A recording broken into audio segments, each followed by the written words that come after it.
The third leading cause of death in this country is hospital error. That's right. The third leading cause of death is hospital error. And half of those deaths, they're attributable to superbugs. That's right. Superbugs. What's a superbug and how are they created? And how come all of a sudden they're becoming an epidemic across the world? In fact, studies show that it's going to become the second leading cause of death in the world by 2050. So what's going on and what are we going to do about it? Well, superbugs are created simply by building up antibiotic resistance. And 80% of the antibiotics used in this country are used in animal agriculture. So we eat the animals, and the bacteria in our guts build up a resistance to the antibiotics because we're eating a continual low dose of antibiotics. So when you take antibiotics when you're sick, they kill all the bacteria. So it's really only supposed to be used in extreme circumstances, but yet doctors are prescribing it all the time. And again, what we're trying to do here is work with the microbiome, not decimate it with antibiotics, and not give the bad bacteria the ability to build up resistance so they can become superbugs. That's not the goal, right? The goal is to empower the good bacteria to bring our bodies back to homeostasis so that we can self-regulate and self-heal. So what's the solution? If animal agriculture is basically the cause of our superbug epidemic, then maybe we should stop feeding the animals antibiotics. And why are we feeding the animals antibiotics? Well, we're feeding them because they're sick. They're sick of the feed they're eating, all this GMO corn and GMO soy and all these herbicides and pesticides that are in their feed. And they're getting sick. So we feed them antibiotics so that they can live in these big sheltered cages. It's really bad. And you know, you're not even allowed to go in and film animal agriculture anymore. And they've like banned anyone from going in because you don't want to see how horrible it all is.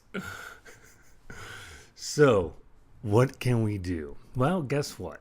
There's this thing called the endocannabinoid system. And it works with the microbiome by upregulating the CB receptors throughout our bodies. I know, it sounds crazy. But yes, our bodies currently produce their own cannabinoids to upregulate the endocannabinoid system, which then helps the immunological system fight off infection. Right? So the endocannabinoid system is all through our brains and all of our organs, all the way down to our toes. We got all these CB receptors, and we even have this thing called the GPR55 receptor in our guts, which is about the microbiome. Again, the endocannabinoid system is the solution to the problem, and all animals have an endocannabinoid system. As a result, if we feed our animals hemp, whole flower hemp animal feed, that's vegan and non-GMO, right? Guess what we'll do? We'll prevent the need for antibiotics in our animal feed.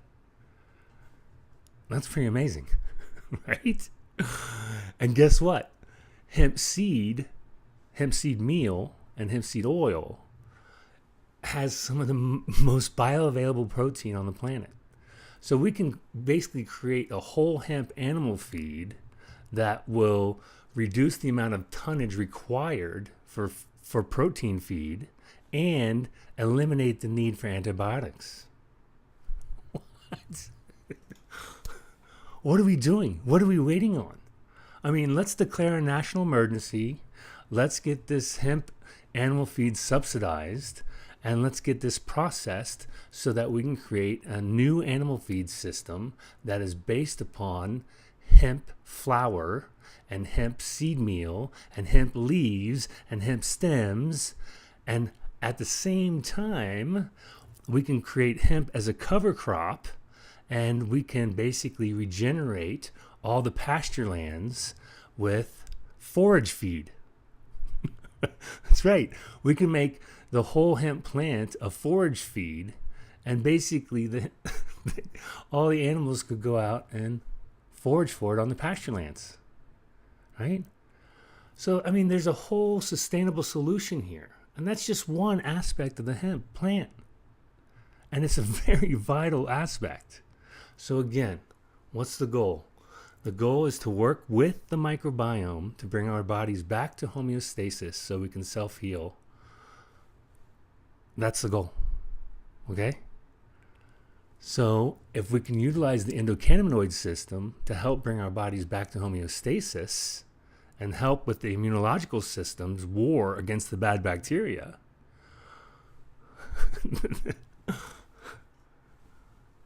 problem solved, right? But this needs to be implemented now.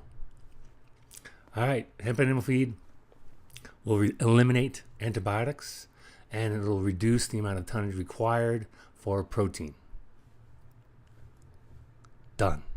Let's do this. Thank you.